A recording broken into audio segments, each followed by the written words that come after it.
ये मुस्लिम समाज की ज़मीन है, इसलिए वो लोग बोलता है कि ये हम रास्ता नहीं दे सकते इसके। बेदी तोड़ का तो बना लिया। 7 बीघा जमीन जो है फिलहाल मुस्लिम का अंदर में है, जमीन भी नहीं छोड़ता। बांग्लादेश वहाँ से चल रहा है। कुछ दिन बाद लोग बोल रहे हैं कि यहाँ से भागना पड़ जाएगा। चेहरे अलग अलग हैं, लेकिन सबका दर्द एक जैसा है। हैरानी हमें भी है कि सबकी जुबान पर एक सी बात क्यों है, सबका आरोप एक जैसा क्यों है। लेकिन बात है क्या, पहले उसे सुन लेते हैं ताकि आगे की बात आपको और अच्छे से समझ में आ सके। बस्ती का रास्ता बंद कर देने का आरोप है, मैदान में बच्चों को नहीं खेलने देने का आरोप है, मंदिर की जमीन पर मुस्लिमों का कब्जा कर लेने का आरोप है, काली मां की बेदी को तोड़कर मजार बना लेने का आरोप। कहा जा रहा है कि अजान तो गूंजती है, लेकिन मंदिर से लाउड स्पीकर हटवा दिया जाता है। ये हालें बयां हैं हिंदुस्तान के उस हिस्से का जहां कुछ हिंदू परिवार अपने ही घर में शरणार्थी जैसा सितम झेलने की बात कह रहे हैं, वो भी हर रोज पल पर। आपके मन में सवाल आ रहा होगा कि हिंदुस्तान में ऐसा मुमकिन कैसे? हिंदुओं को प्रताड़ित करने के आरोपों में कितना दम है? न्यूज नेशन ने इसकी पड़ताल ग्राउंड जीरो पर पहुंचकर की। न्यूज नेशन रिपोर्टर विकास चंद्रा पश्चिम बंगाल में है, इलेक्शन की कवरेज में। इसी दौरान वो नादिया पहुंचे। ये नादिया का नक्काशी पाड़ा ब्लॉक है, गांव है आरपाड़ा। यहाँ रहने वाले हिंदुओं का आरोप है कि उनका उत्पीड़न हो रहा है, उनकी जमीन पर जबरन कब्जा किया जा रहा है। प्रशासन के पास शिकायत करने पर कुछ भी नहीं होता। नादिया जिले के पलासीपड़ा विधानसभा क्षेत्र का ये आरपाड़ा गांव है। मेरे दाहिनी तरफ हिंदू आबादी है, लगभग 200-250 घर हिंदुओं के हैं, लेकिन स्थिति यहाँ बिल्कुल सामान्य नहीं है। इस खाली पड़े मैदान से हमने अपनी पड़ताल शुरू की। यहाँ हमें पुराने बरगद और पीपल के पेड़ मिले और ठीक उसके बगल में ये मजार। स्थानीय हिंदुओं का आरोप है कि यहाँ पहले माँ काली की बेदी हुआ करती थी, जिसे रातों रात तोड़कर मजार बना दिया गया और पूरी जमीन कब्जा ली गई। हमें जानकारी मिली कि पहले यहाँ काली बेदी भी था, यहाँ लोग पूजा भी करते थे। हाँ था, वो हम लोग तो छोटे छोटे था, लेकिन अब तो मजार बन गया। हाँ अब तो देख सके हो वही। यहाँ का बहुत हम लोग जो छोटा है, छोटा से देख रहा है। ये एक पेड़ था, पेड़ का नीचे एक वेदी था। वेदी थे हिंदू भाई वो सकले पूजा देते हैं हर रोज। 6-7 वर्ष पहले वो लोग तो कह रहा है ये हमारा ज़मीन है, ये हमारा ज़मीन है, यहाँ से कोई खेलने नहीं दूंगा। मैं ये बेदी तोड़ का तो बना लिया। स्थानीय लोगों की पड़ताल में ये बात सामने आई कि इस टूटी फूटी मजार पर कोई इबादत करने भी शायद ही आता है। तो सवाल है, क्या सिर्फ जमीन पर कब्जा करने की नियत से रातों रात नकली कब्र बनाने का खेल शुरू हुआ? सच क्या है? पहले इस बरगद के नीचे ब्रह्म स्थान था, जिसको तोड़ दिया गया, खत्म कर दिया गया। उस पेड़ के नीचे काली बेदी थी, जहाँ काली पूजा होती थी, जिसे रातों रात कब्जा करके नकली कब्र बनाकर मजार में तब्दील कर दिया गया। अब यहाँ हिंदुओं के आने जाने पर पाबंदी है। मुश्किल मैं यहाँ आया हूँ, मुझे भी नहीं आने दिया जा रहा था।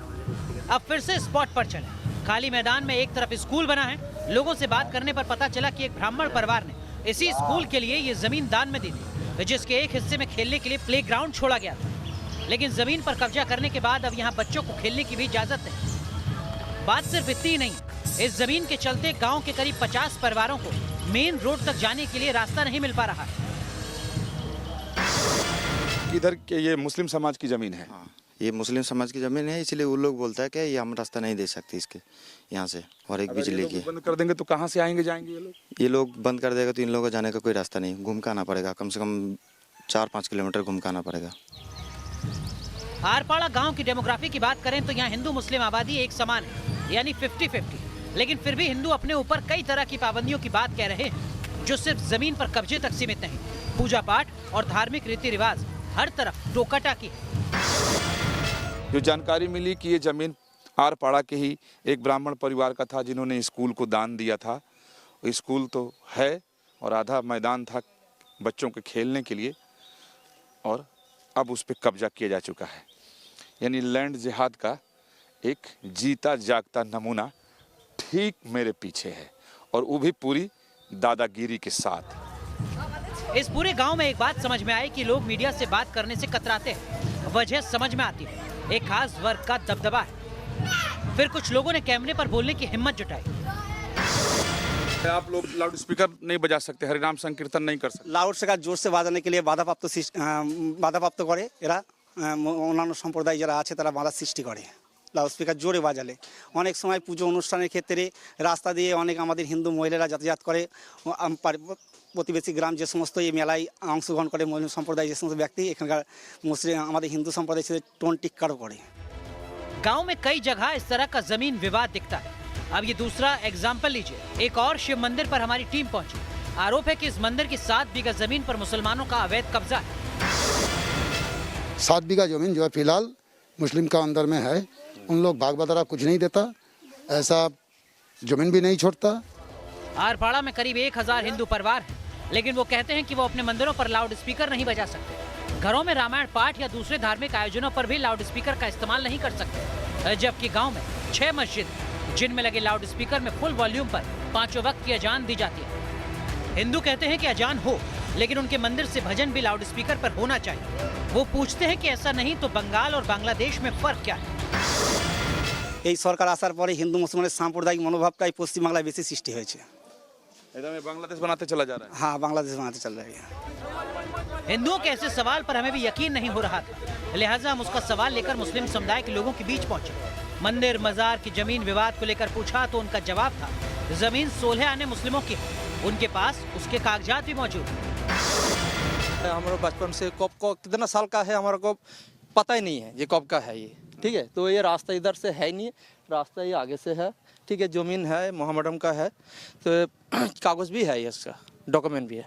अच्छा, डॉक्यूमेंट। हाँ, डॉक्यूमेंट भी है। हालांकि हमारी टीम को ना तो मुस्लिम समाज और ना ही हिंदू समुदाय कोई भी जमीन के कागज दिखा पाया। हिंदू समुदाय के लोगों का आरोप है कि शासन प्रशासन की मिलीभगत से मुस्लिम समुदाय ने जमीन के फर्जी कागजात तैयार करा लिए। ऐसे में हमारी पड़ताल में यही सामने आया कि यहाँ की समस्या धार्मिक से ज्यादा कहीं राजनीतिक लगती है।